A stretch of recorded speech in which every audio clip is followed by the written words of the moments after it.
colored people have traditionally voted DA.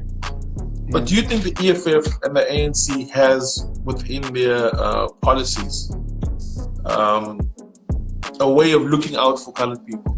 And if the EFF came to power, is that good or is that bad for colored people?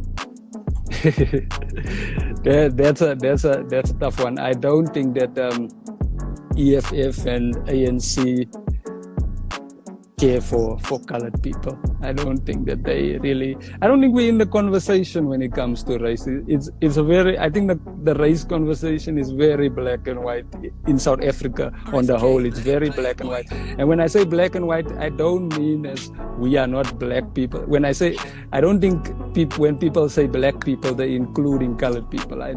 Because we've seen what we are, Jola. Welcome to the Carvin H. Goldstone Show. So with me, I have Dillan Oliphant. And here we go. Dillan, thank you for doing this. Thank you for having me, man. You've just got your new special. Dillan's got a new comedy special, A Lonely Place, and it's his second comedy special. It's so weird because I was at Dillan's house. Can you believe it was this year? It feels like all we had. And somewhere in the middle of it all, I managed to sneak a visit into your house before it all started. And it was quite interesting because Dillan is from Aldo's, if you know him, but he's not from Aldo's. So maybe let's start explaining just the location, because I'm from Newlands, and we have a similar thing where people are from a place maybe like Newton Park. It's not Newlands, but it's the Greater Newlands area. Yeah. Well, I'm from an area called Klipspreid West. It's like right next to Eldorado Park. We moved here when I was a child. Yeah, and a lonely place is that a lonely place? Do you find, especially when you grow up in like a hood section and then you move to like a little bit of a built-up suburban type of setup? Do you find that that's a little bit more? It can be lonelier, or is it still like the hood? Is Klipspreid West still the hood? Klipspreid West is still the hood.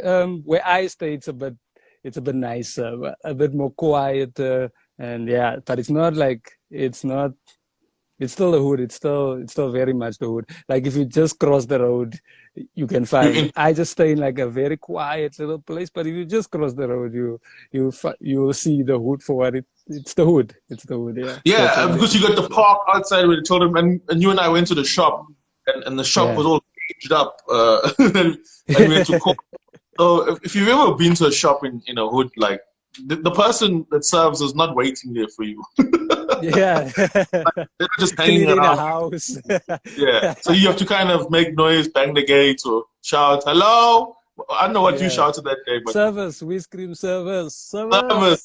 You scream service. And someone came running out to help us. No, I just want to maybe start at this point. Your comedy and who you've become is heavily influenced by the way you grew up, how you grew up, the family you have.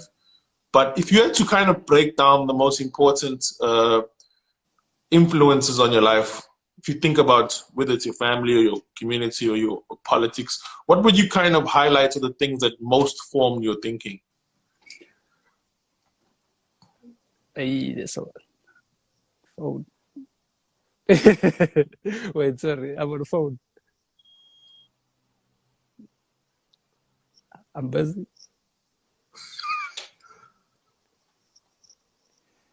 Sorry about that. What most influenced my comedy? You mean my comedy?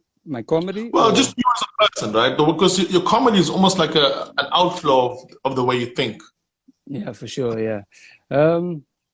What influenced me as a person, I guess, is that's a broad question.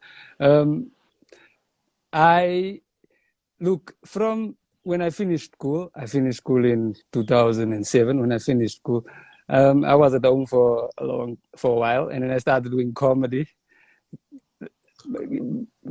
My comedy career has always just been such a short. It's been a short. it's been a short space. Like I started doing comedy. When I started doing comedy, I had never, like a lot of people do open spots for like a long time, like a very long time. I didn't do open spots for a long time, to be honest with you. A month for the longest. That was my time I did stand-up comedy. I started in 2010, started in like this time of the year. This time of the year, I entered a competition. I won that competition at Parker's Comedy Club. And then I started getting paid gigs. I still remember like my first paid gig. My first paid gig is crazy because I did it like at Blues Room. You remember Blues Room? Blues Room was a room in Phantom City with David Kibuka. Yeah, that was like my first paid gig. I did Blues Room with Trevor Noah and Chris Forrest. It was ridiculous, right? So during that time when I was like just at home, I was an unemployed person just sitting at home. And I started doing comedy. And the more, I think comedy really influenced my outlook on life. I think if it wasn't for comedy, I'd probably been a far right. I'm probably a far right conservative. Comedy has played a huge part in my politics. I think it's through comedy that I actually decided I'm going to start reading books. Like I didn't read books really before that. I read magazines. I read like Super Striker, but I didn't read any books or anything of that sort. I started like, because my favorite comedian was Chris Rock, and as you know, Chris Rock is probably one of my biggest influences. I think on my outlook on life, one of my biggest influences on my outlook on life. Because I started watching Chris Rock, and I was like, Chris Rock's points were like on point for me. That was speaking to me. When Chris Rock did comedy, was actually, I feel like he was speaking to me. I was like, okay, I was preaching. I was like, okay, that's the point that I've been trying to make. That's what I'm seeing, you know, but I never knew how to say it, obviously. I didn't have the words or anything. You know, like, then I went deeper into stand-up comedy, and I kind of found out how politics and those type of things work. Because when you grow up in the hood, bruh, well, as a colored person, I don't think we really speak. Colored people don't really talk on politics.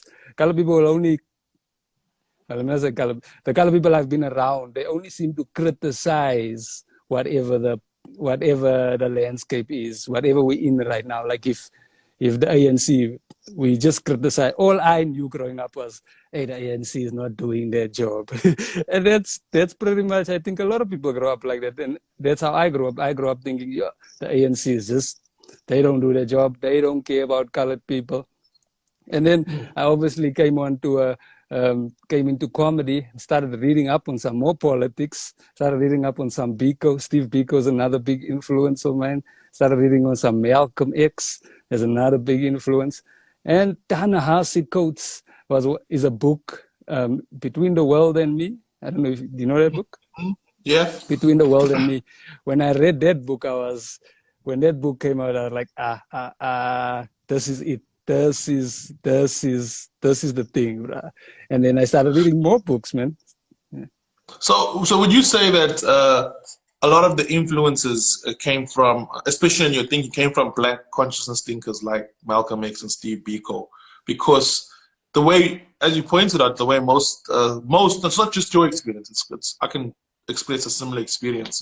You don't really talk about politics.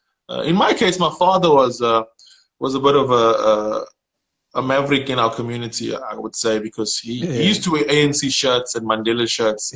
And my mother hated it. My mother was, he used to have like a free Mandela shirt, right?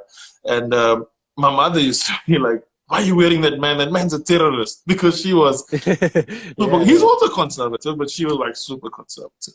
And so I did have a bit of exposure, but not enough. It was only later that I discovered Black consciousness thinkers that I started thinking about things a bit differently. Would you say those Black consciousness thinkers created a Dillan Oliphant that somehow finds a bit of you find yourself at loggerheads with maybe even your core fan base?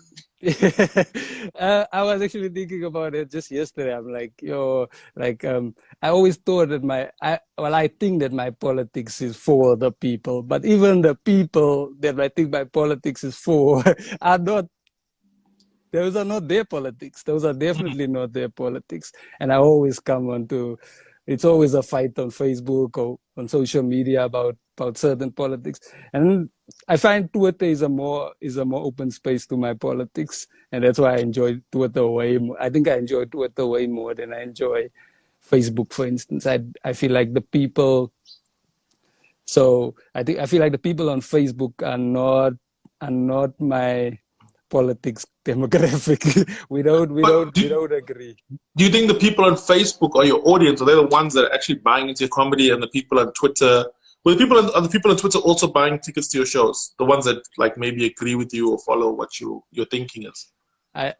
The people on Twitter definitely come out to the shows for sure. They do come out to the shows, but I do think that Facebook is a bigger. The audience is much bigger for me.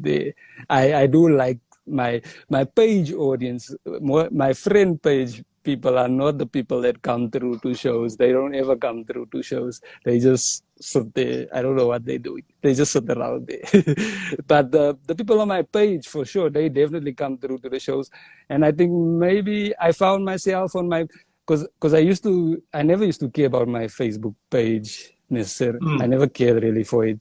It was just there. And then I was like, I can find my own little space over there, because the people on my personal friend page, they didn't like me really. They stopped liking me because of my politics. They kind of stopped liking me because of my politics. And then I found my page and I was like, okay, I can be who I want to be on here. And if the people who don't like, and I won't feel bad because these people, let me say, I won't feel bad because if you don't like me, you will just unlike the page. I won't feel a personal connection to you if you don't like my page. But if you're there on my friend page, in my friend page, I feel like, okay, or if I see this person on my Facebook, I'm like, oh, this person doesn't like me. Why is he still sticking around?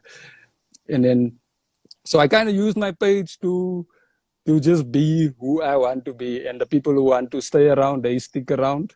And those who leave, leave.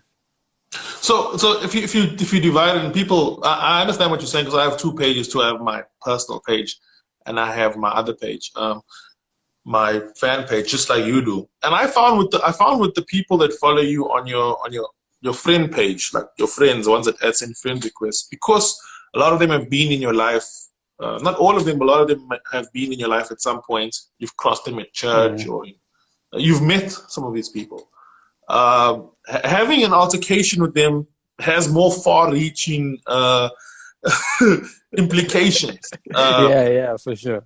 If you have a fight with someone on Twitter over politics, it can end there. And next week they'll find someone else to lynch, or you'll find someone else to lynch. But on your Facebook friend page, those become deep-seated, almost differences that even spoil relationships. Have you had any relationships spoiled through these engagements online? Look, before I did my first one-man show, Oliphant in the Room, I used to go to church quite every week. Church was my thing. I joined a new church on my own. I decided that's because I used to go to my father's church, but then I decided, no, I'm joining a new church on my own. So I moved to that church, and I enjoyed it there. I properly enjoyed it there. It was like, I loved it there. And then the church started supporting, because they found out that I do stand-up comedy. They started supporting me, like really. They came to shows. They came to my first one-man show. They were like 5 rows of just those church people in that show. And then my politics started coming to life.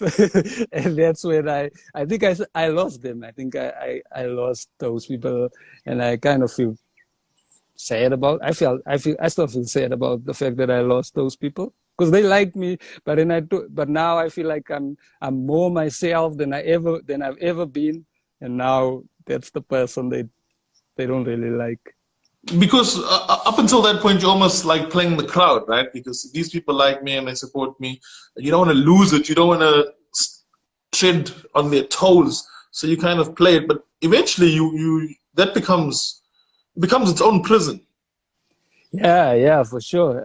It definitely becomes like, and then I think I've got opinions on religion even. I can't share my opinions on religion, because my opinions have changed since discovered this new me, this new person, Dillan Oliphant. It has changed over. I don't feel the same way I feel about church and those things anymore. And that's a big clash in the. Yeah. Why do you think it's so difficult for us to engage on religion in our community? Why is it such a cancel moment? The moment you question it, like it's there's no real room for any debate. It's like a non. Do you think there's any reason why we're so hardcore on that? I just think it's one of those. I think it's we learn it from childhood, and some people and if you unlearn it, there's a lot of things that, like, I think even stand-up comedy, when I chose it as a career, no one probably ever thought of that as a career in my hood. I don't know any comedians that are from Eldorado Park, that stay in Eldorado Park, that became comedians during the time that I became a comedian. So even my career choice was a tough choice for everyone to accept. I remember telling my father I want to become a comedian, and then he told his friend. His friend came to the house, and he told me he's praying for me. And I suppose that's part of the perception around comedy at the time, is that you're gonna have to swear and blaspheme, so they don't want you to go into this arena. So they're gonna pray you. They're gonna pray you out of it. Did it work? Obviously not. My father actually asked me the first time when I told him I want to do stand-up comedy. He asked me if I'm gonna be swearing, and I told him I'm not gonna be swearing. But things have changed.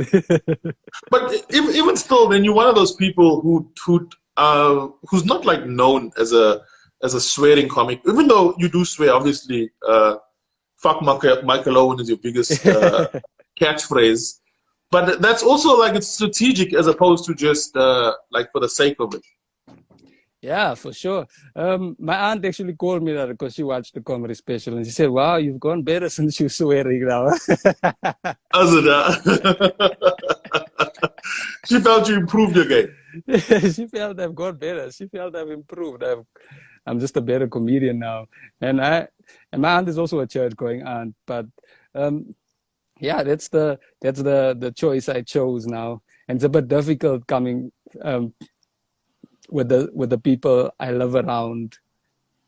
They don't really like that choice for me, but that's who I am now.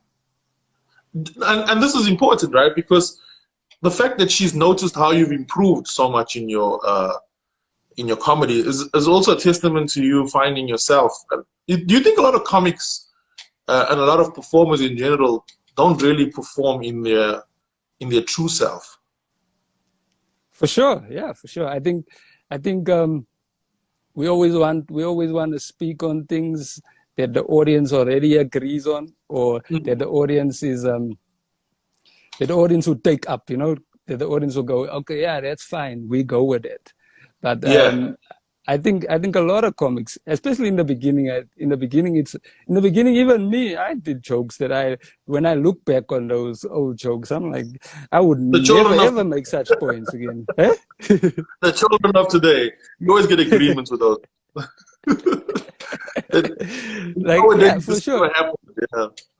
Yeah, like I would never, when I look back on my old jokes, most of those jokes, I'm like, I don't agree with what I said over there. I don't agree with it. I probably find it funny, but I don't agree with what I said over there.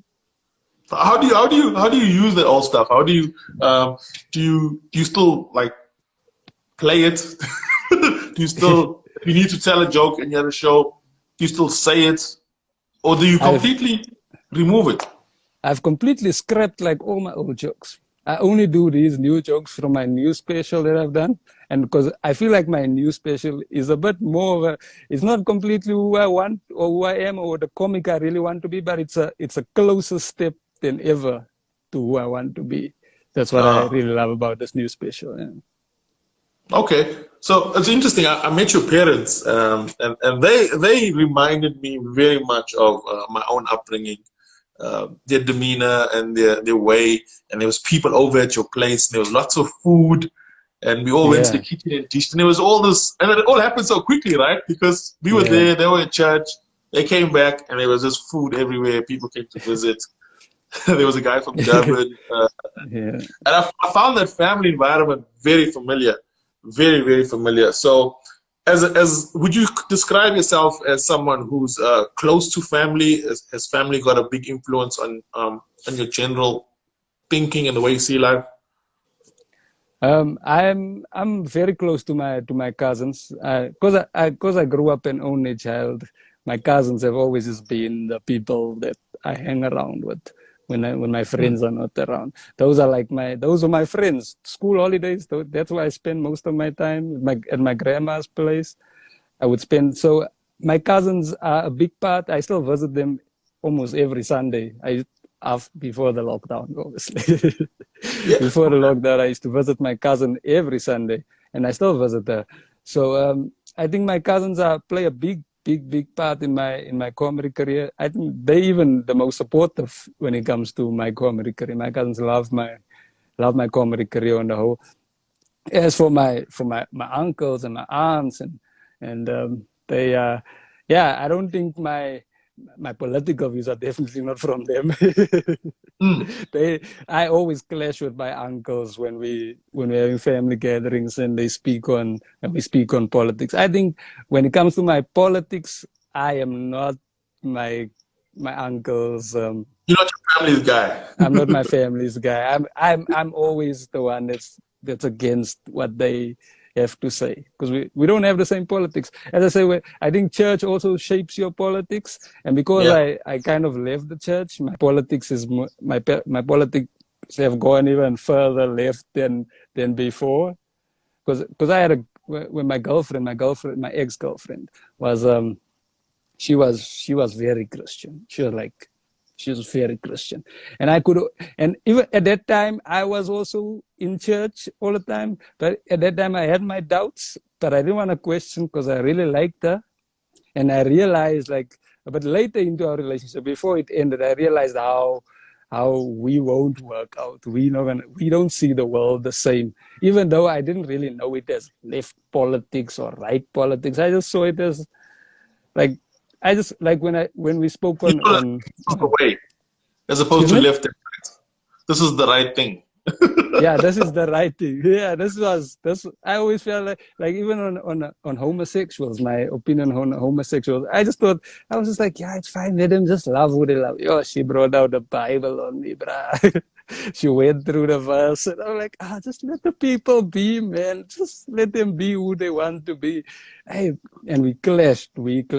And my music taste had also gone like Kanye. I love Kanye. Even before we started dating, I was already on Kanye, but then it became a bit more Kanye towards the end of our relationship, because I really love Kanye and I liked his politics at that time. Kanye's politics was for me also another big influence on my politics, I would say. What about Kanye's flip? Because Kanye is almost turned in some ways into the old Dylan.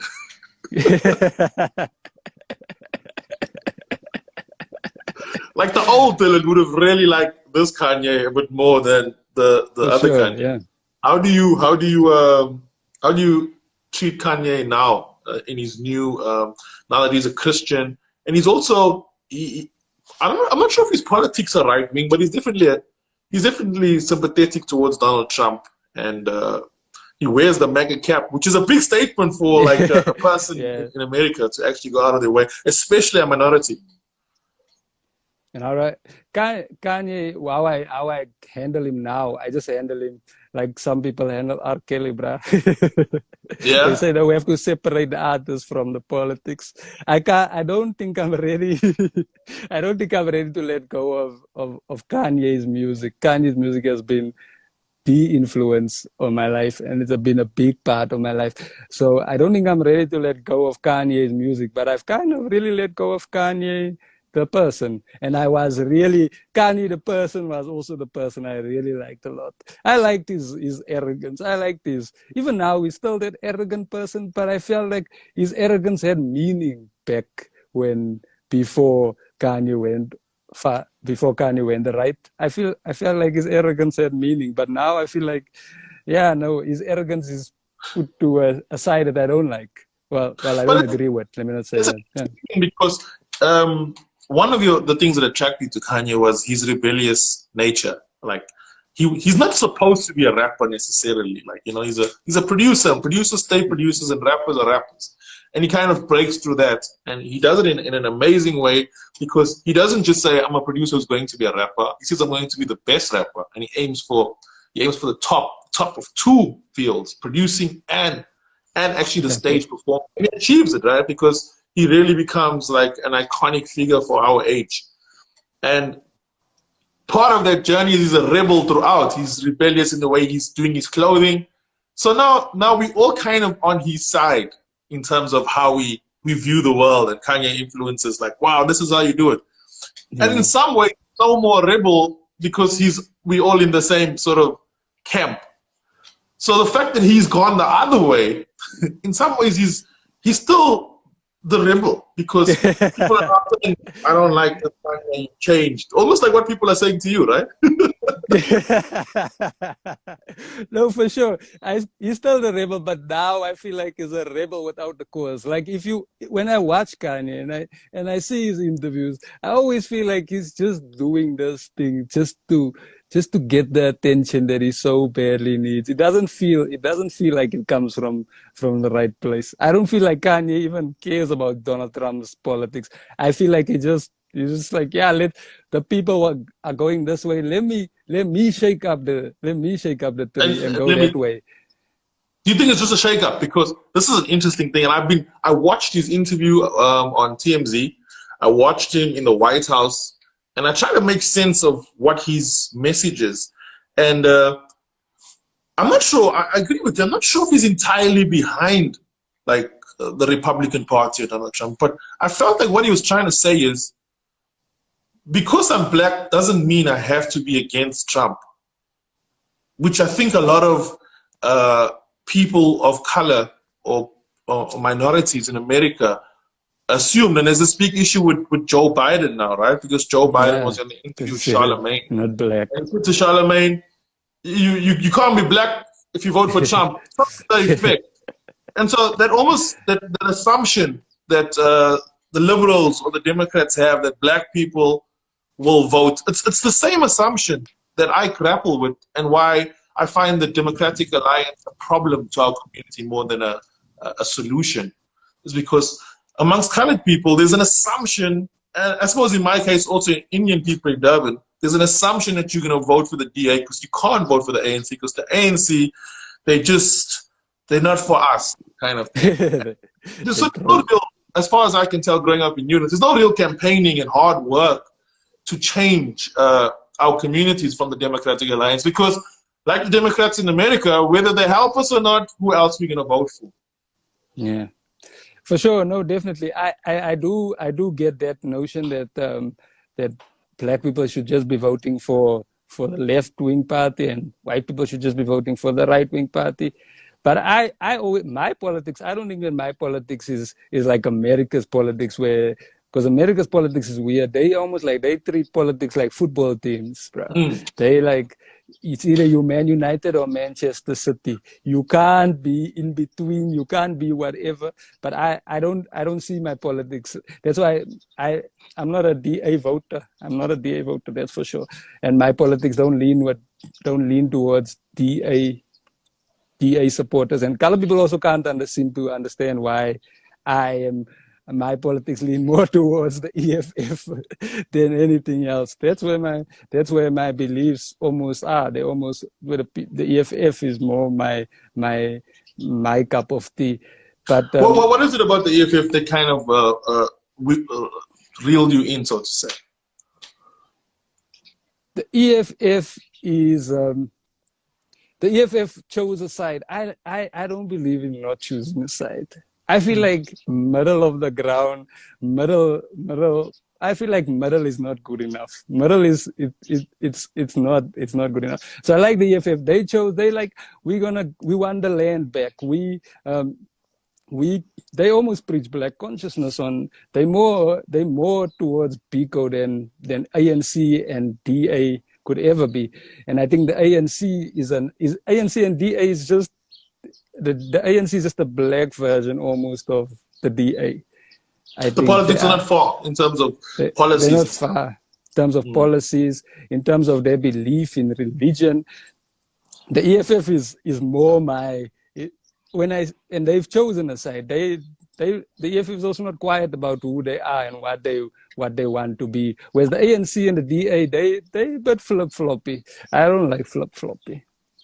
Does the EFF leadership structure bother you at all? That Malema has so much authority in the party? Look, my politics might lean. I think my politics might lean towards the EFF, but I don't know if I would want the EFF in power. But I do. It's almost it's a weird thing where I feel like the ANC is the best people to run this country, but the EFF is my politics. Well, yeah, I kind of do understand what you're saying.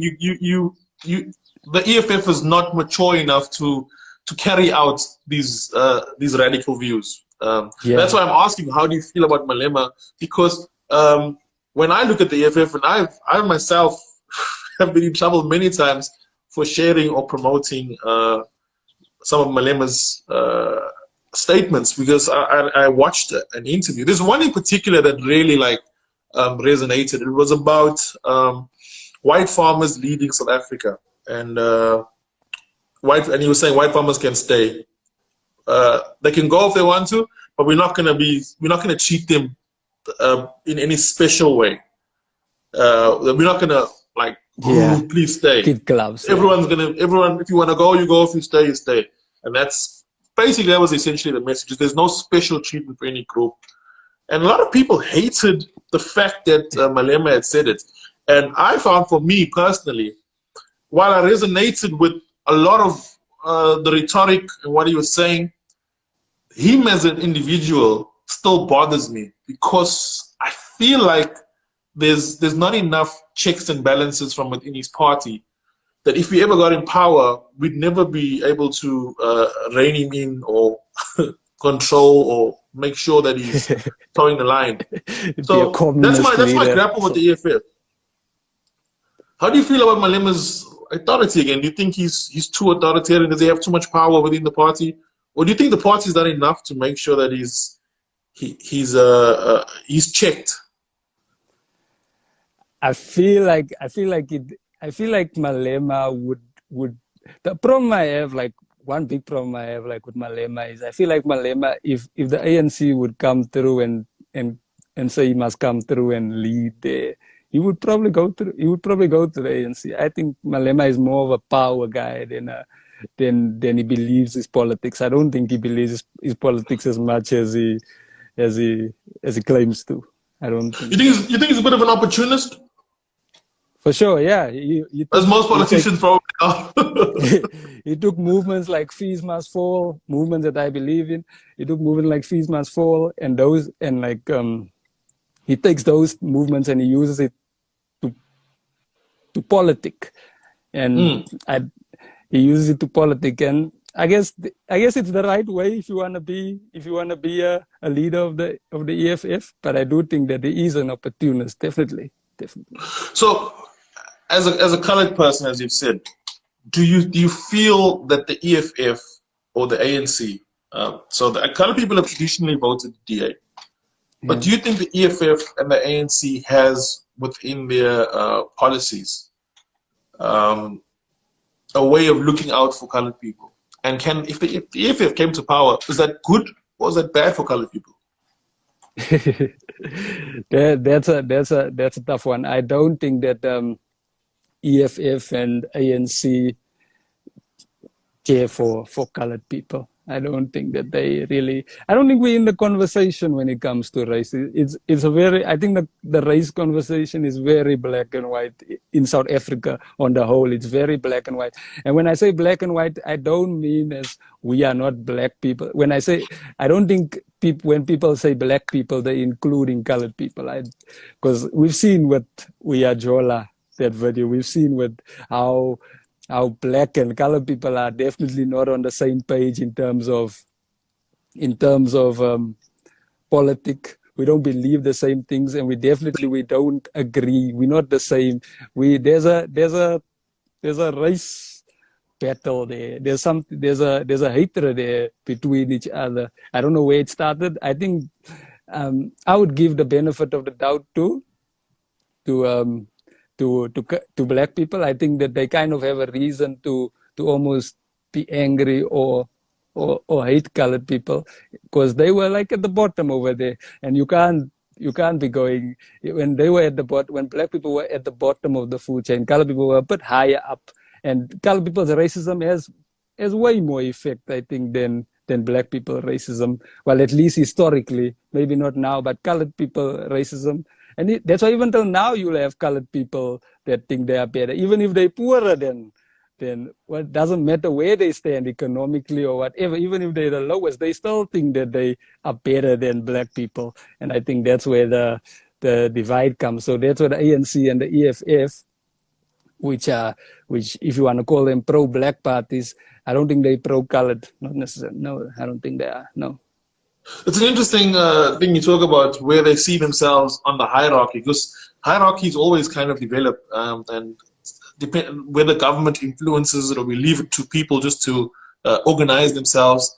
My father grew up in a boys' home, St. Teresa's boys' home in Sydney, and so all the homeboys, like orphan boys or boys that were abandoned, they developed their own community, and they're still a community. My father's in his 60s today. They're still all friends, and they kind of help each other. And some of them used to come to the house when I was a child, and they got like this little. They're literally homeboys, right? Yeah. And they got this thing where they help each other, and if one of them in life is struggling, they'll kind of reach out if they can. And so we had one guy that used to come to our house often for assistance, and I couldn't get my head around why you'd want to help the same person over and over. But my father, he was just one of those people, right? And that's because of the system that he grew up in, where you had to look out for everyone. And the one day, this guy came over, and he came, hey, Lawrence, my father's name's Lawrence. Hey, Lawrence, how's the 2 rand there, man? Please, man, I just have something. And so my father, I don't know if he snapped or whatever, but he said to him, hey, Vincent, every day I must give you 10 rand, 20 rand. Check here, why don't you cut the grass or do something around, and then I can pay you for the day's work. And then Vincent just stood and looked at him. He was completely he still looked at him and said, how, Lawrence, how you can say that? I can't cut the grass. I'm a braino. So the mentality was so deep that he was like, there's no way, as a colored person, I can do anything that involves like labor. And that's because the hierarchy in his head and in the heads of a lot of colored people was established. And so in some ways, I agree with you that the historical power to be racist lied with colored people who were told, because there was a hierarchy, right? In terms of schooling, in terms of jobs, what you could access, housing, and colored people found themselves slightly above. And as part of the divide and conquer strategy was you keep the house niggas closer to you. Which, and if you look at the old system in America with the house Negro, that was the one that grew up in the house, and was really close, and he was often mixed. He was often the child of the master with one of the slave mothers, and he was light-skinned or whatever, and he lived in the house. And so it didn't, and Malcolm X explains it the best, where it didn't make sense to challenge the master. And even though the guys in the field wanted to challenge the master, he's like, come on, guys, don't challenge the master. This is good. We've got it good here. And we're protecting. And so in some ways, the apartheid system turned us into this group who defended the authority because we actually had it good in comparison. And you speak to any elderly person, I'm talking about our parents' age and older, one of the most famous things you'll hear out here in Durban is, hey, you know, back in the day, we could walk in town. Walking in town for some reason is a big deal. We could walk in town. Now we can't walk in town. And I always can't like wrap my head around that. I was like, there's loads of people who actually couldn't. But here's the thing, right? If colored people are trying to find themselves in South Africa now in this position, and you bring up Jola, the power has definitely shifted though. And that was a clear example that black people, if they wanted to, had the power to really oppress colored people, even if only in an online space. Definitely, yeah. The powers definitely shifted, and I see it on Twitter, like when, like even a simple thing as with AKA, even when AKA does these random things that he does, and then black people go at AKA, bro, they're always bringing up his race. AKA's race always gets brought up in conversation in those when he doesn't say something that people agree with. And then I realized that black Twitter has so much power. Black Twitter especially has so much power that even on Twitter, that race, what happened on Jola, people, if that happened, if colored people went at black people on Twitter like that on Sunday, I think we'd be speaking about that race thing today still. We would still, there would have been, people would have gotten punished for what they've done, bruh. Those are really hateful things that Black Twitter was on about, and Black Twitter hasn't said a word about it ever since. They haven't said anything about it. They haven't checked themselves, so to say. Yeah, they haven't checked themselves because they have the power, obviously. So now colored people are here going, "Oh, we're human," but they were like, "Yeah, it's all." No, you did an awesome video. You did an awesome video on it, and I watched it 2-3 times because. I thought in some ways we kind of were all on the surface of it, and the anger was on the surface. But you kind of got into it a bit, explaining why the show even exists. Yeah, for sure. And I think that's what also upset me when I saw the comment section. I was like, why are we going at we should be going at Chup Chup. This thing is bigger than all of us here, because this is not just a representative of.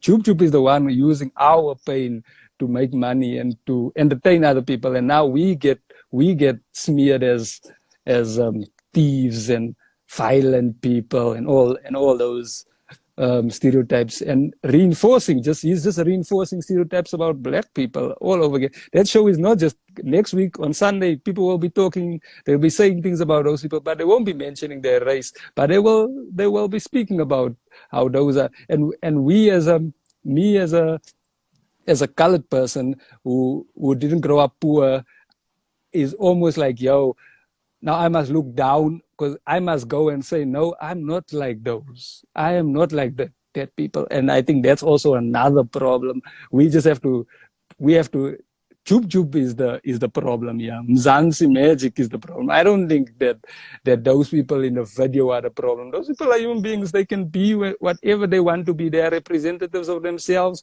And those are those moments and those are who they are. But I don't think that should be the conversation. I don't think the conversation should be about how those people behave. I don't think so. You know, when I watched it twice. I watched your video first. I actually found your video before I found the other one. And I didn't feel like the behavior was completely unreasonable, given the dynamics of what was happening. Yeah. And also, you must add people don't realize, and you understand this, and I understand this because we stand in front of cameras. But there is a bit of a switch that goes on when there's cameras on, and I'm not sure how conscious it is, but we do end up doing things that we might not have behaved, knowing that it's all being recorded. Yeah. I found that there was a highly stressful situation for everyone involved, for the lady that arrived, for the people that were there, and the way they behaved in an aggressive and a very confrontational way is not unreasonable given Definitely, yeah, the circumstance, yeah. I felt somehow that we still, though, as a people, do have a responsibility to change the thinking through our behavior. So while I understand that, I think the perpetuation of these ideas, you can't perpetuate an idea that doesn't exist anymore if you can't find it. So how do we change behavior through influence? Someone like yourself or myself, or through a commentary or conversation when things like this happen. Because if we just accept that this is what happens, then we're never going to get past the stereotypes. We almost have to have a behavioral change. I'll give you an example. If you said, I live in Durban, as you know, your favorite slang place. And if I said to you, Indian people are just cane cutters. That's all they're good for. It's cutting sugar cane. That sort of statement would mean absolutely nothing. It has no bearing. There's nothing inside our society that supports that, because Indian people are like that. They've completely, maybe if you said it 100 years ago, as a stereotype, it might have, had some sort of ground, but it's got zero ground now. So it doesn't work anymore. So what I'm trying to ask you is, can we as people do something actively and practically to kind of start shifting the narrative? To be honest with you, I find that I don't think that necessarily is in the hands of the people who are like that, because stereotypes are there for a reason. A part of people are like that. But those stereotypes also came along with a long history, obviously, of oppression. It came with a long history of oppression. I don't think it's I don't think the burden is on the oppressed to change people's mind. I think the people watching that should actually think of it in a broader sense. You know what I mean? I don't think that people should be. I think the people watching that and judging that is to blame for the perception. Because I'm like, yo, they are poor people, they are rich people. Why when Wade van Niekerk wins a world record, why when he does the world record, they don't go, yo, colored people break records, bruh. Why we break records? Wow, we can break. We win Champions Leagues. Penny McCarthy won Champions League. We win Premier Leagues. Whatever we do, bruh.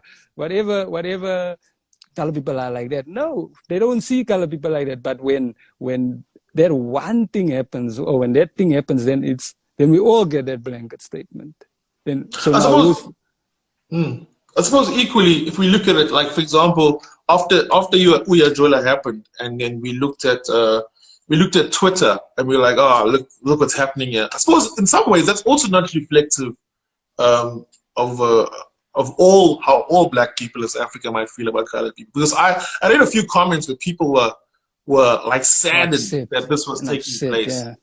So that group of South Africans that is, as you say, looking at more broadly, how do we expand that consciousness? I'm not sure if it's a question that we can answer in this conversation. Yeah. But expanding that consciousness seems to be how we beat this. Is that greater sort of awareness and just broader thinking. One of the things that we kind of struggle with, and the reason why we have such like you, especially me to a certain extent, why we clash with our audiences is because of our education system. Our education system doesn't really prepare us for the real world and how to think. If you think of everything you came out of school with and how you saw race and how you saw authority, white people, black people, a lot of that was never challenged in the schooling system. For sure, definitely. When I was in school, I was thinking about school the other day, and I'm thinking, yeah. I was thinking to myself when I was in school, wow, I was so good at Afrikaans. Yo, why can't everyone just be as good as me in Afrikaans, bro? Why are people struggling with Afrikaans? And then I looked back and was like, wow, that was actually quite racist, bro. That was a racist for me to. I speak Afrikaans at home. It's my home language. It's my privilege almost to going to school. That was my privilege, going to school. I got Afrikaans as my thing. And I could understand. I didn't have to study because it was easy. And people were failing Afrikaans. They were shouting, the black learners. Teachers were shouting, the black learners. Then now when I think back, I'm like, wow, that was actually quite... That was not the way to go about teaching the learners who Afrikaans. They've learned English. Now they must learn Afrikaans too. That's... So when you look at education in general, do you think education prepares us for life from your own education, or is it just like a formality? The school system. I feel like school is just the thing that you finish, and that's about it. I don't think that people take it into their real lives and they apply whatever. To be honest, I didn't know about Biko when I was in school. We didn't speak on Biko. We definitely didn't. I don't remember us touching. Maybe we did a little bit, but not enough for, like, even history. History is so atrocious, bruh. When I read history, I'm like, yo, this thing is atrocious. And then when people try and minimize history as like, yo, that was the past. And but I've read on that past, and I realized the effects, and I realized what it has done. Why are we the people that we are today, and how did we become this? History plays a big part of who we are as a people, but history was just skimmed over. We were like, 1994 happened and life went on, but it really wasn't. It's not that shallow. And I feel like history should be one of those subjects that we should definitely be. It should be compulsory, if you ask me. I think so. Were you good at school? Did you do well in anything else besides Afrikaans? I did well at English. I was pretty. I didn't study, but my English teacher always told me, like, I've got like real potential as a learner. She always told me I've got real potential as a learner. But obviously, in school I was just having the best time of my life, or not caring about what school had to offer. Deep inside, I think I always knew that I wanted to be an entertainer, or in some way. I've always... Okay, that's interesting. You always knew that. I've always known. Because... I remember...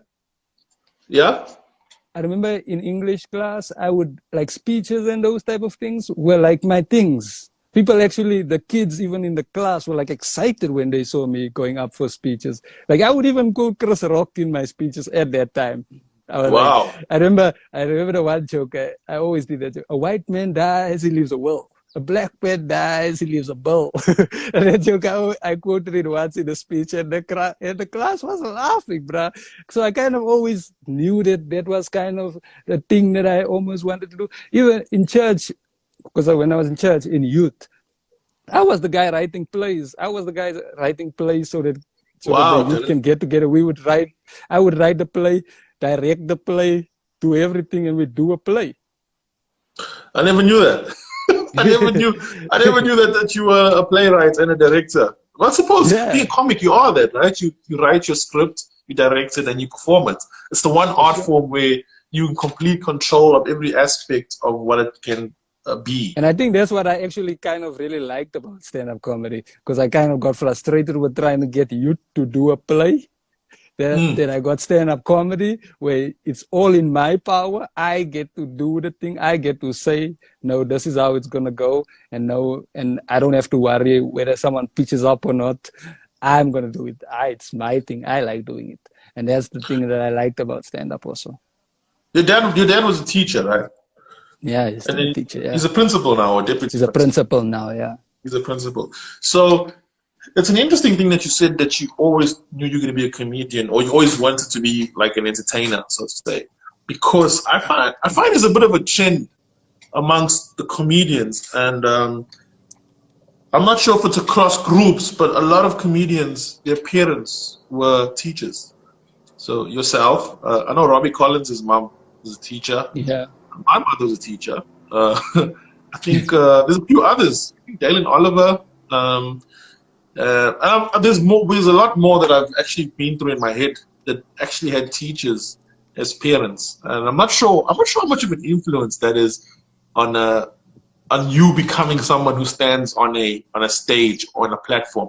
Because I remember when I first encountered stand-up comedy, and I decided I was going to do that, like you, church people, the church I went to, the group, they would come, and it was a weird experience for a lot of them, right? Because there was a guy standing on stage talking for whatever, 30 minutes, 40 minutes, an hour, and they couldn't really find anything in like that they could relate to aside from church. And so I remember people saying amen and stuff. In comedy shows, because and like you say, those early stages you do kind of like, you play the audience and you've got a similar thing and you kind of walk the line that they're walking. Do you think the fact that our parents were teachers in some way gives us an advantage to do what we do today, because we essentially teaching in many cases, we telling stories, ideas, but maybe that influence of what you grow up on, because I think about it a lot with my own son and my own daughter, is who they become later on. And someone say, oh, the child's so gifted. Is the child really gifted, or was it the circumstances better prepared them for this life? Yeah, like my father's a principal and he's a pastor too. So and even back then, my father used to preach all the time. Like my father was what do you call it? Ouderling. What is an ouderling? An elder. Was the one beneath the elder? A deacon. My father was a deacon. Yeah, deacon. So my father was a deacon. So I always used to see my father preach, and I think that was also that definitely played a big part. So I saw my father on stage at school, because my father was the one doing announcements, preaching at school also, because I was at my father's school. So I would see my father all the time preaching in front of the learners at the assembly. And then I would see him at church preaching, and he would be in class, being the one giving lessons and things. So I do think that my father definitely was an influence on my stage. My mom still says that she sees a lot of my father in me. I don't know if she says because she's a mother, but yeah.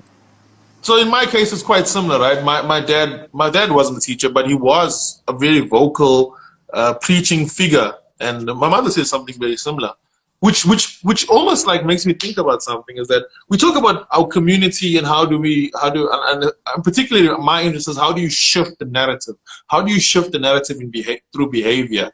And I found if you consider what you're saying, what I'm saying, or my experience, that definitely those influences in the life of a child whether consciously or in the back of their head, give them a different perspective on what's possible. So the day you step up on a stage for the first time, the idea of being on a stage is not foreign to you, because you've watched your dad do it for years.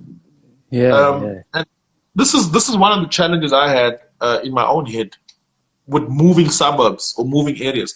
I grew up in Newlands East my whole life. Newlands East is your standard colored township that was created for colored people that lived everywhere, that needed a place to be, let's say, dumped or whatever, right? Put together. And I left Newlands East when I was 26, as my life started kind of upticking, and I must have been 25, 26, bought a house somewhere else.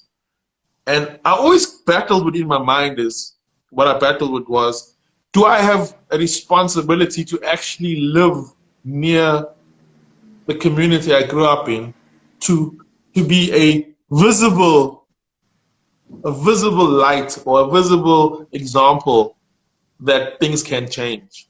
Do you think like people who come from poorer communities, townships, is there any responsibility on us to be closer to those communities so that we can be an example of change? Definitely, I do think that people, when they move out from the township, they almost lose like completely who they are. Like I've met a lot of people. I'm like, yo, you don't know where you came from almost. So I think even for you as a person, I think you need to it's a reminder of who you are and what you come from. Because it's gonna cut us off now. I'm gonna go out and go back into it. Okay, Yeah. just to pick up as you were saying about the responsibility we have. Yeah, for sure.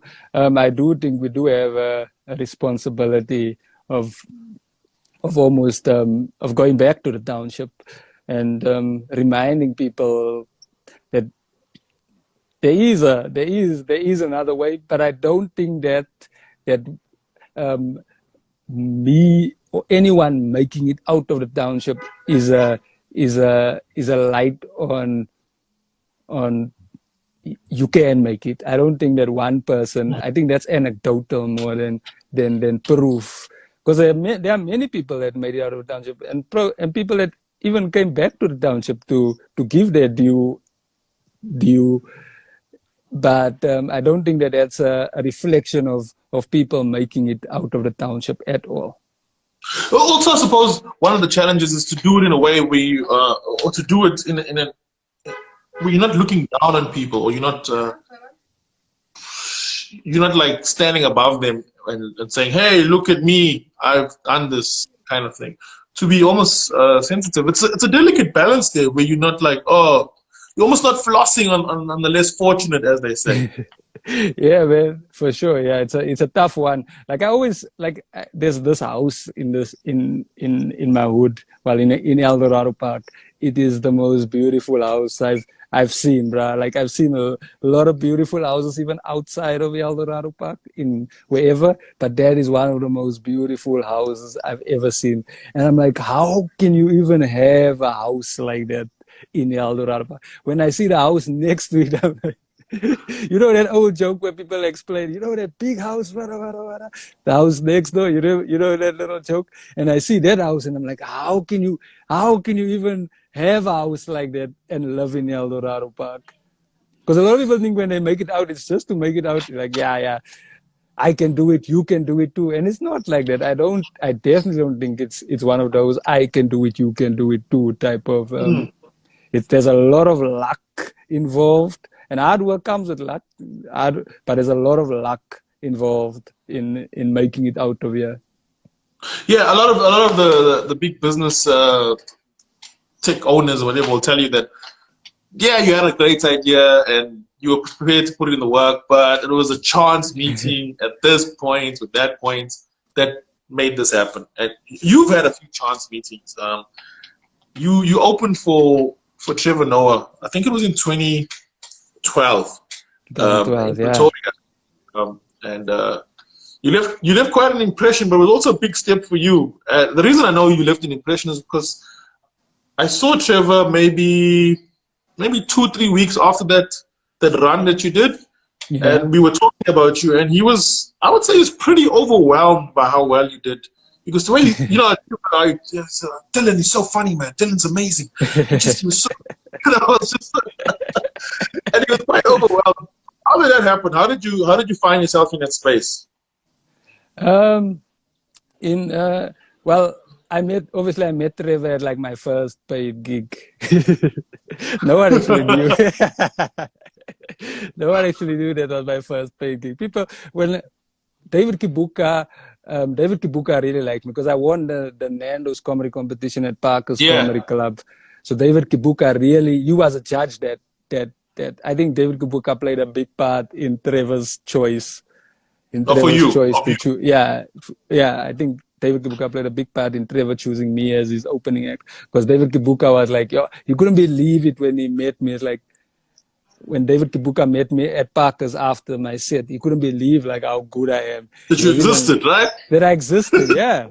And it's crazy because you were unique. Yeah, I was unique. Yeah, there was not an act like me at the time, I think. And then because I had done Ozone in Soweto. Yeah. You know that gig with Kiribone Mulawitsi. Kiribone's gig, yeah. Kiribone Mulawitsi. And he used to do Blues Room all the time. And then because I had done Ozone, I performed at Ozone for that few open spots before I made the final to the Nando's comedy competition. And then when David Kibuka met me at the final, he was like, why didn't Kiribone tell me about you? Like, what? Like, Kiribone never spoke about me that way, right? So so I think David Kibuka was a real fan, and I think because I got to do Blues Room, then I met Trevor, and Trevor saw me at that night at Blues Room, and it was also one of those nights where I did really well at Blues Room. I did like, because Blues Room was a rough room. It wasn't because they had the whole foreigners and not anybody could get onto Blues Room. So, and I didn't realize it at that time because I had just been a few weeks into comedy.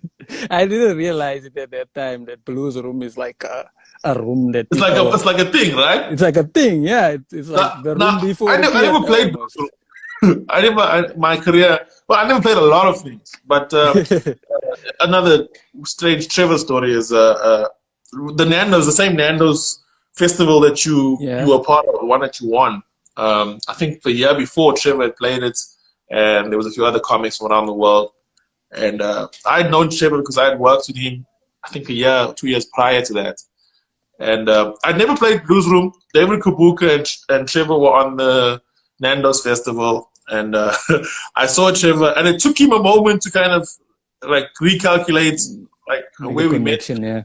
And the next thing he did is he stopped David and he said to David, this is you must get this guy for Blues Room. This is one of the guys you must get for Blues Room. And then David still spoke to me and he's asking me, "You're going to be in Joburg?" You know, "Are you going to be in Joburg?" I was like, yeah, which I never got to. My career never in the beginning never involved much doing things out of KZN, and I was quite based. But you didn't just open for Trevor in Pretoria. You went then on to do the Nation Wild, which really was how you were introduced to the greater South African community, because you, Dusty Rich, and Robbie Collins, who I of course knew very, very well from the early stages. Yeah. And then you kind of, in terms of them, you knew what to expect, especially if you lived in this part of the world. But then you were really like the unknown factor, especially to people who, because you're also unassuming in your approach. Yeah, but you really built an audience of that. So you took that luck we were talking about, and you kind of you capitalized on it. Yeah. Look, that comedy, that Nationwide actually quite surprised me because we were not going to record Nationwide. Nationwide was not going to be recorded, and then 2 dates popped up for the Lyric Theater, and then they were like, "Okay, we're going to record." I was like, "Oh, thank you. This is what I wanted," because I know touring and being part of Trevor's show is not. It's almost. People forget you. People they like you at that time, but they won't go look up on you. Well, they had to see the icon, right? They had to see the icon. That guy's been there for an hour, 2 hours, sometimes an hour and a half. You've long forgotten, brother. They just saw Trevor. They like those 3 guys before. And then when Ryan called, Ryan, the producer of Nationwide, when he called and said we've got 2 dates at the Lyric, we're gonna record, I was like, yes, this is what we want. This is what we want. This is what I want, because I knew that when that thing goes out, at least even if I don't pop or whatever they call it, people would have seen it and they would have known, oh, there's a guy. When they see me again, they're like, there's a guy that opened for Trevor. So then we did Nationwide, and Nationwide was also one of those tours where I was also really trying to be humble here, but the tour itself, I was really consistently good on that tour. Night after, I was every single night I was doing the things. I was really, it was one of those, even because when we got to Joburg, not everyone got to do some dates. Some dates were left. Some guys had to sit at home because, I don't know, some reasons. But Trevor never ever told me to sit it out. I didn't sit out the date. Put me in court. Yeah, I didn't sit out the date in Nationwide. I did every single night of Nationwide. So just name on the team sheet. So yeah, I was that guy at that time. So I got to do. So then when Nationwide came around, and then when people saw it, I didn't expect a response of that size, or at least I didn't expect people to. Then the one day I was walking in the street and someone goes, "There's the guy from the Trevor DVD, bro, we love your stuff." I was like, oh snap, people saw that. It's beginning. Yeah, it's beginning. It was like it was weird because I was playing soccer in the street with other guys, and then this guy goes, "There's the guy from the show, bro. We love your stuff." I was like, "Oh." So other people have seen it, not just the young tweets I've been getting, and then it started getting. Then And then it just went crazy, right? Yeah, wherever I went, then people were recognizing me. People were like, "That's Dillan Oliphant. That's Dillan Oliphant." Yeah. And they knew me by my name, and it just became like a thing. People were doing my sets. I've had kids make videos of them doing my sets and doing that specific set. It's also one thing to be like, that was the guy that was in that show. What was his name again? And then to be, that's Dillan Oliphant. And I knew that because we did a few shows together. We went to Kimberley and wherever else. And people were like, that's Dillan Oliphant. It became, you used that opportunity, right? And you built your first solo show, which was Oliphant in the Room. Yeah. Of that audience. Of that audience, yeah. That audience is the audience that came through to Oliphant in the Room. Those are the people that came when I was doing shows. The ones that came through to shows. They liked me when they saw me on Nationwide, and they got that opportunity to see me live, and they came through. And I remember because Goliath Comedy Club, it was fairly new that time when I did Oliphant in the Room. And then Kate came to me after the show. He's like, "Wow, I've never seen this many colors at Goliath Comedy Club." Because Goliath Comedy Club was at Melrose Arch, bro. It was mixed, yeah. Yeah, it was at Melrose Arch. So Melrose Arch, I don't think that's the color demographic. I don't think that the room was going. They were not trying to be there. You're not trying to be there unless you have to. Yeah, unless you have to be there. Yeah, and then those were my people, and I went with my people, and I decided I'm going with those guys. Yeah.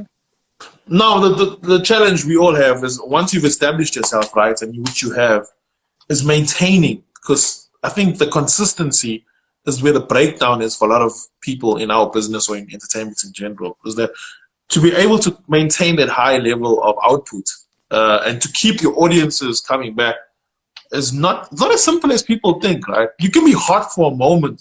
You can have a hot special or hot, and sometimes it just takes one hot joke to put you into the space and into people's conversation, into people's minds. But to stay there is not simple. It's it's not a given that you are here now. You will always be. Not at all. So one of the things that, and you know, I've been pushing comics for the longest time is to start figuring out the online space. I've had like countless conversations with the guys. We are behind this curve. This curve is taken off, and we just chilling, waiting for stage time. And look, it's so bizarre that we're now in this pandemic where there is no stage time anymore, and the online space is basically where it's all living. And the truth of the matter is, if you never spent the last year or whatever thinking about the space much, you're gonna find yourself a lot less able to navigate now. But you managed to do that in the nick of time. Look, one thing I did realize when I was doing stand up, and I was like, I get it, people, they like it, but these people are not necessarily gonna come back. These people don't really like me. They're like, we like Dillan Oliphant for that like going night. Out. They like going out. They were there that night. They liked me. I was their favorite act, but I was only their favorite act for that night. When they left, they were like, we saw Dillan the other night. He was funny. But then I started doing these Man United clips. And I was like, this is actually building a relationship, man. It's actually, it's not I think that's where comics get it wrong. It's building there's videos or whatever and pictures or what. It's actually building a relationship with people, finding something that people can connect with more than just like, we like his jokes. Yeah. So they're part of your family now. You're part of a bigger family of Man United fans. How do you feel about your fan base that's not Man United fans? What do you think they think? It's crazy. I've got quite a lot of guys on my Facebook page that support like Liverpool, and I think they just there to troll, but they do come out to show. Like this one dude when I did my show in Cape Town, we did that little festival, and then I did my show in Cape Town, and then this one dude in his Liverpool came with his whole Liverpool clothing, bruh. Sat right in front, like right in front of his Liverpool. Because there were a lot of Man United fans at the show too. There was Man United shirts all around. Like a whole lot of Man United people came out, and then there were some Liverpool fans. I don't know. They like almost trolling me. And now that Man United are at the bottom of the food chain a bit, they kind of they don't see me, they don't hate me because like they can't hate me because you can't hate the person that's lower. You can only hate the one that's above. Almost. Well, you can. Yeah. But I mean, in a football term, they almost like, yeah, we don't like him, but yeah, I think they can find a way to get over that. What would you do if you met Michael Owen? Fuck Michael Owen. Like if you literally like yeah, that'd be wild, bro. Had an I don't know. opportunity to meet him and whatever. How would you take it up? I don't know. Are you serious? You serious? I don't know what I would no. Would you take it up? Someone says to you, "Hey, Dillan, we'd like to arrange a sit-down chat with you and Michael Owen. Are you in?" Yeah, I'm in. I'm in, bro. I'm definitely in for sure. What's your issue with Michael Owen? Like, I watch his punditry, and I don't find him, I find him like I find him Kanye-ish at times. What's your issue with Michael Owen? Firstly, Michael Owen I do find him Kanye-ish. I do find him arrogant, and he's an arrogant dude. But he doesn't like Man United, bro. Like him and Owen Hargreaves are guys. I find that they don't like Man United. When I watch them, I'm like, yo, those guys. You can feel it, right? I can feel it. Like I know because the other guys they also speak badly about Man United because Man United has done bad over the last few years. It's been that time in Man United's season or where they've done badly. But Michael Owen always just like Man United. I've seen Michael Owen say Marcus Rashford must be a left back. That is the only. That's too far. Bruh, Marcus Rashford must be a left back. Where does he see left back qualities in Marcus Rashford? It's just a hateful comment. Like it's got nothing to do with actual. Yeah, I don't think he doesn't have the defensive capabilities. No, there's nothing that shows me that guy should be a left back at all. He says like he should be a left back. I was like, no, Michael Owen, you're clearly doing this to put Marcus down. And I am also not a big fan of Marcus either, but he clearly is one of those guys that wants to. Man United could be winning 4-0. I've seen Man United win 4-0 and he still complain about Pogba. And I was like, bruh, we just won 4-0, bruh. Just let it go. Just let it go, bruh. Just compliment. Because he compliments and goes, but. You know that ones. They compliment and but. And I don't like compliment and but. Just. What about Roy Keane? Roy Keane. I like Roy Keane. You like Roy Keane? He's quite critical. He's quite critical, yeah. But I always feel like his critique comes from a good place. And he's also like very old school also. I also just see him as like a boomer. Yeah, I see him as a boomer. Okay, boomer. I see him as a boomer. I'm like, yo, yeah, we get what we get you gonna go over the top and but I don't feel like your hate comes from like Paul Ince's hate. Paul Ince and Michael Owen I feel are more the same type of their hate is a bit more. And that's because they played for both clubs, right? They played for Liverpool and Man United, and they played for Liverpool first. Yeah. No, Paul Ince moved to Liverpool. Yeah. Yes, he moved to Liverpool from Man United. That's correct. Yeah. Yeah. But I don't not like him because he moved to Liverpool. I don't not like him. I don't like him because he always just seems like he's also arrogant, dude. Also very, he's also very arrogant from what I see. Like he was the one going, he can do better than Shawshy when Shawshy was winning like 15 games, when 15 games unbeaten. He was like, he can do better than. I was like, my guy, you clearly not. You are not.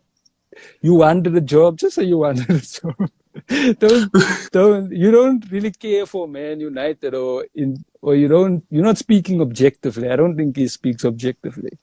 Even now, he still goes on about Paul Pogba and those type of things. He always, I don't know. Okay, so as a crazy coincidence of being a comedian, having a voice, supporting Man United, you're very much on your way to being the most noticeable or Man United fan in South Africa. Like people are now associate you and AKA. AKA got a Man United tattoo on his arm. How far you prepared to go?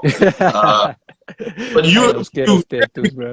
More so that because you've got this commentary and these previews and these reviews that you're doing are actually becoming like a staple. And some of them are doing like ridiculous numbers. They're in the hundreds of thousands. And it's not just like 5,000 people waiting for the match. Like people are proper buying into this. How do you see this this Man United Dillan Oliphant character, if I can call it that? Like, do you have ambitions for it? Or is it just something that you're doing because you love it? Or is there a bigger picture? Firstly, I definitely I'm only doing it because I really love Man United. I think everyone can actually tell that I think that's why people even like it, because they can tell that I am the guy who really loves Man United. I mean, look, even my clothing, when I look at my clothing now and I see just Man United stuff, and those are not because it's just because I really love Man United. So firstly, that's why I'm doing it, because I love Man United. I only started doing it because I love Man United. And now it's become that thing that people really look forward to. They want it. And now I'm like, why not? Why can't I make money from it? I definitely want to make money from it. Definitely want to make money.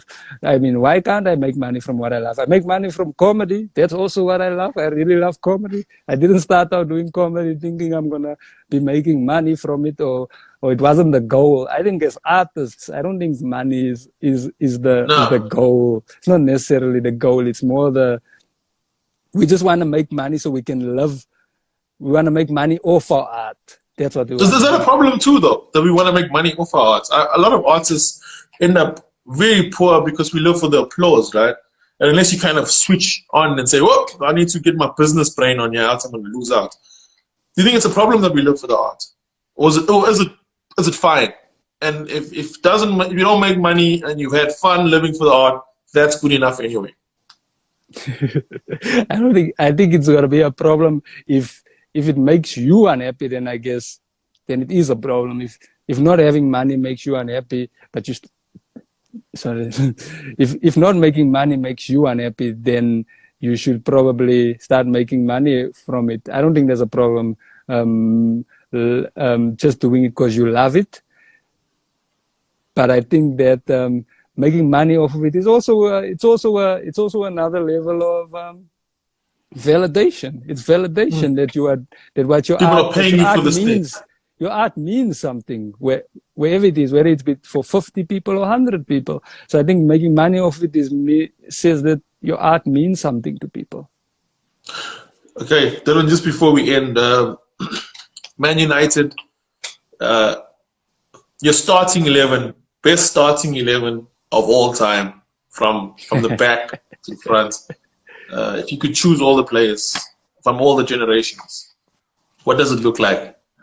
Hey, my starting 11 would probably look a bit newer to most. I think my starting 11 would probably go with a back four of Patrice Evra. I love Evra. Goalkeeper. Okay, yeah, let's go with goalkeeper. Sorry. Edwin van der Sar. Edwin van der Sar is my... Over Peter Schmeichel. Yeah, over Peter Schmeichel. Edwin van der Sar is my favorite goalkeeper. He's my favorite goalkeeper of all time, actually. But Schmeichel, the star jumps. I mean, Peter Schmeichel is like when you watch these videos of Man United legends, they always have Schmeichel. Yeah, I didn't grow up. I know Eden van der Sar came to Man United towards the end of his career. In fact, he came from Fulham. He came from Fulham. Like his career was like already waning. But he was amazing. But he was amazing when he came to Man United, and he's still like one of my favorite. And I can still, when I think of him. I read one statistic, that he was worth 15 points a season, apparently, in terms of his stops. Yeah. That's I don't know how they measure it, but that's what a class goalkeeper. So yeah, we go with Eden van der Sar. And then on the left, we get Patrice Evra.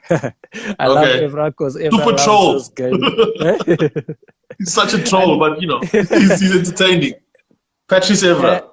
And I think my choices with Evra would also be like he loves Man United. I like players that love their team. I think I like that more than talent almost. But anyway, so we go Patrice Evra. Did he leave too early? One more season in him before he went to Juventus? Nah, I think it was over for him. I think it was done for him. Yeah. So we have Patrice Evra, then we have Nemanja Vidic. Best defender in the league. No. The other one next to him for me is my favorite. Is the Nemanja Vidic was a beast, but he also had he also had mistakes in him though. But I guess every centre back has mistakes in them. So, but yeah, Nemanja Vidic, Rio Ferdinand and Vidic complemented each other perfectly. And Rio Ferdinand, like Cole and York. Yeah, like Cole and York. Yeah, a defensive version of Cole and York.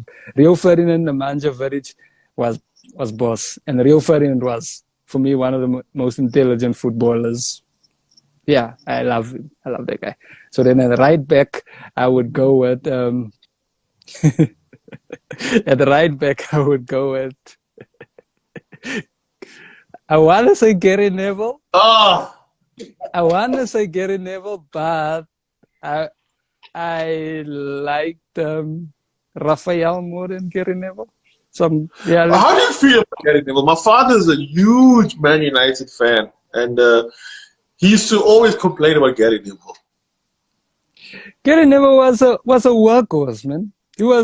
Gary Neville got off on. He didn't get off on talent alone. Definitely, there were some players that were way more talented than Gary Neville, but I felt like he did the work, and he also had passion for Man United. Also, he had passion. That was another thing I remember him celebrating. You remember that celebration of his where he, in front of the cup?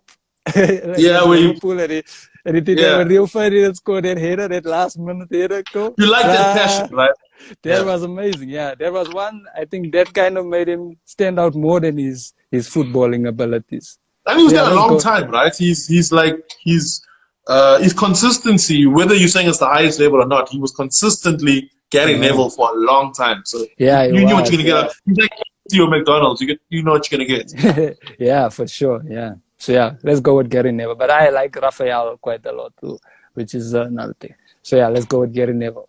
And then on the left there, obviously, Ryan Giggs. Obviously. Okay. Ryan Giggs was a story this week. They're saying some Premier League footballer who played maybe a season or whatever. They always find these random people make commentary on like grades, and then they played in the Premier League. Even if they played 5 games, they'll say former Premier League star says it was overrated. And then I go read the story. I'm like, I don't even recognize this guy. And I watch all the matches. He played for Brentford, when? Ryan Giggs is my favorite left winger at Man United of all time. He might not have. I think now we live in the stat era, so we look at stats as a validation for players, as a measure. So I don't think stats wise Ryan Giggs was probably one of the best, but I do think that Ryan Giggs was a playmaker, bro. Even in his later years, he moved to the midfield. He could still do things. He set up that goal for Michael Owen in the 3-2 victory. The Man City game. Yeah, the 4-3. It was 4-3. 4-3. Was it 4-3? Yeah, 4-3 victory. From he set field, up right? that beautiful pass, eh? He was Yeah, playing from the midfield midfield. there. Yeah, I was playing midfield because towards the end of his career, he moved to midfield. So he set up that little pass there. And I thought Ryan Giggs was, yeah, I like Ryan Giggs. Yeah, Ryan Giggs is my left winger. So then we go with Paul Scholes in the middle.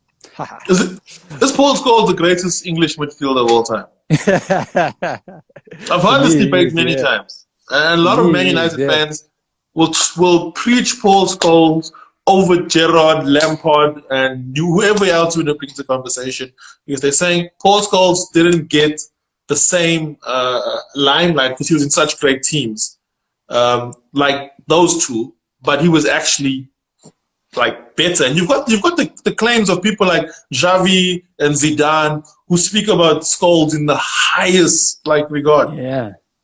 Yeah, Paul Scholes was more, well, I think with Gerrard and Lampard, they were more, they, in the world of stat merchants, they definitely also, again, better than Paul Scholes in terms of numbers.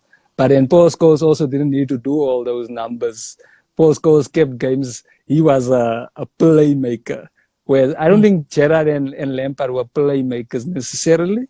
I think they would drive the game forward almost. Whereas Paul Scholes could decide, no, we're gonna chill now. This is where we're chilling now. I'm gonna spray that pass, that long pass that no one saw. Yeah, The pace and everything. Paul's, yeah, the pace and everything, and that's where Paul Scholes, I think, beats trumps Lampard and Steven Gerrard. He's my favorite Man United player of all time, for sure. Okay. Paul Scholes is my favorite Man United player of all time. So next to Paul Scholes, we'll have Roy Keane. Roy Keane was a beast. Roy Keane was a boss and he was a captain. Like that bra just said what he felt, and that's how it is. That bra went on MUTV and spoke nonsense about Kieran Richardson and those guys after a game when we lost. I think we lost to Liverpool. I think it was to Liverpool. I'm not too sure. It was that tough period because Man United had that little blip with Ferguson. I think it was 2000 and They were scared of him. Who, Roy Keane? Players, yeah. Yeah, players. I think even Ferguson had to let him go because even he was like, hey, that's bra. Well, I read Ferguson's biography, and he talks about a meeting where Roy Keane came in and started calling them out and saying, you didn't do this and you didn't do that. Yeah, and and the kids were embarrassed. That was after that interview. He called Kieran Richardson and them out on MUTV, and then he went into the dressing room and he called them out there too to show them that he actually meant what he said. And then MUTV actually pulled that off because they were like, no, this can't be on MUTV because MUTV is a MUTV. So then, yeah, but Roy Keane was a class, could also pass the ball way better than people give him credit. And scrap, right? Yeah, and yeah, because some people seem to think that he was only like this hard guy who only tackles, but he was really good with the ball too. Yeah, he was really good. And then on the right there, we have Cristiano Ronaldo. David Beckham? No. Oh, come on, Dylan. David Beckham was so important in that period he was there with the You Don't Want Anything with Kids team because I watched Beckham even till today. He's one of my favorite players of all time, and his ability to put the ball in the right space from across. I can't think of a player that's existed in the world ever with that ability. He was amazing. Yeah, he was. But not as good as Ronaldo. I don't think he was as good as. And I'm not a Ronaldo. But you're moving Ronaldo around, right? Shouldn't Ronaldo? You're accommodating him in the squad, or the right wing is the right place for him. Right wing is that's where he made his mark at Man United, not where he made. I don't think he made. I think Ronaldo even went on to be a better player at Madrid, like way better. Like Madrid was his home. He's not a Man United. He started at Man United, but I don't think that. But he's a Madrid man. He's a Madrid guy. Yeah, I don't own him as a Man United. That's why I get upset when other fans want to tell me about Ronaldo, because I don't rate Ronaldo higher than Lionel Messi. I rate Lionel Messi higher than. But Man United fans don't want to hear that. Yeah, I when can other imagine. fans get upset. They're like, I just don't see him as a Man United guy. And I think they only see him as a Man, I think they see him as a Man United guy. So they kind of, the glasses are but red tinted when it comes to him. So yeah, that's on the right. And then up top, so we do 4-4-2, obviously. Because That's Ferguson's traditional, yeah. yeah. I don't think any of our players now would get into a Ferguson 11. I don't think. No, maybe just David De Gea, obviously. But anyway, um, up front, I would have my Ruud van Nistelrooy. Ruud van Nistelrooy was class, bruh. Ruud van Nistelrooy was a finisher. And his stats are great. Oh, His stats excuse are me? great. His His stats stats are are great. great. Yeah, his stats are great. Yeah, Ruud van Nistelrooy was. I was sad when Ruud van Nistelrooy left, but there's also another thing. When Ruud van Nistelrooy left, I also felt like Man United moved ahead of him. We were Okay. no longer. There was a new king in town, and that new king was Cristiano Ronaldo and Rooney. Well, those two, those were the kings now. And then obviously the second striker is Wayne Rooney. And that's your team, right? That's my team. That team wins the Champions League again and again. What's that? They win the Champions League over and over. They win the league. They win the league this season, that team. Yeah, for sure. Okay. Anyway, it looks like football's going to come back. Liverpool might be champions. I'm not sure where Man United's going to finish off. Just before we go, what do you predict for the end of the season if it comes back? Where do you feel Man United finishes off? I think Man United will end either fourth or third. I don't think Okay. we far off from, because we're 3 points from fourth. But I do think that with our players coming back, we didn't have Paul Pogba and Marcus Rashford for like the whole of this year, and we did really, really well without them. And I can only imagine with them how good we're gonna do. So I think we will end up. I think we'll still do fourth. I think Chelsea will fall off because Chelsea even has a tougher run than Man United. I think we don't have any big teams coming up, and we win big teams either way. I think we've won the whole top four this season, the current top Okay. four. Chelsea we've even beaten like 3 times. Chelsea we've beaten them at every single opportunity. You beat them like Manchester- 4-0 in the opening game. We beat them 4-0, we beat them 2-0, and we beat them 1-0, 2-1 in the Carabao Cup. I remember those games very vividly. You got their number. We have their number, yeah. So I think Chelsea will fall off. I think Chelsea's a weaker team than ours. I know they're above us, but I genuinely think that they're a weaker team than us. I think that they've only had the luck of us having these injuries and this patchy form. They've also just been losing, and then we also lose that week. They're like, back to the same thing again. But I think we're gonna end fourth, and I think Liverpool obviously gonna win the league. Yeah. Okay. It's hard to. They're like, what, 1-2 games away from it. So it's going to happen. Look, before I didn't want the Premier League. I didn't want this lockdown to end the Premier League. Man United were on like really good form. I felt like very good about Man United. I already accepted. There are some Liverpool fans, some Man United fans who just can't accept. They want the Premier League to be null and void. But I don't want that. I want us to. I joke about about it being null and void and stuff because I troll Liverpool supporters. I troll them. But I don't want the Premier League to just end. I want us to play Champions League next season. We have Europa League to contend. We have Europa League and FA Cup. We can still end the season with 2 trophies, and that is not That's a great season. Yeah, that's a good season. That's a better season than Mourinho ever had. And Mourinho had our best season. Well, Mourinho won 2 trophies though, right? He won a UEFA Cup. You won a Europa and a Community Shield. Europa, right? Okay. Anyway, okay, bro.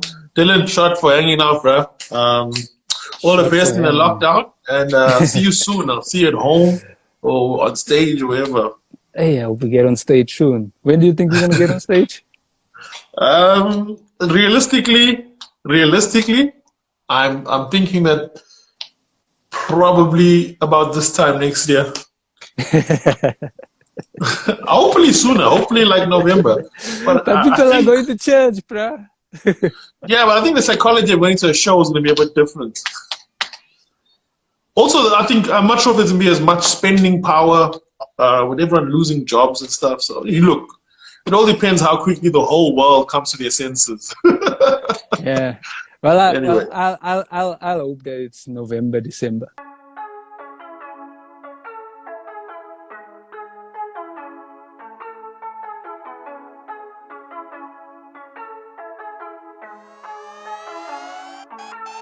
White people, I'm from Eldorado Park. You guys know where that is? Yeah? You don't know where that is? No. It's where your parents put us. You know you in a township mall where you can open an account at every shop in the mall? I've got an account at Roman's Pizza.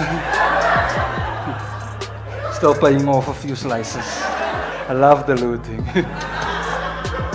Got myself a TV. Love the looting, bro. It's like Black Friday without the rules. The first shop Eldorado Park looted. You gotta guess. Spa tops. People who drink alcohol think that you drink cold drink like they drink alcohol.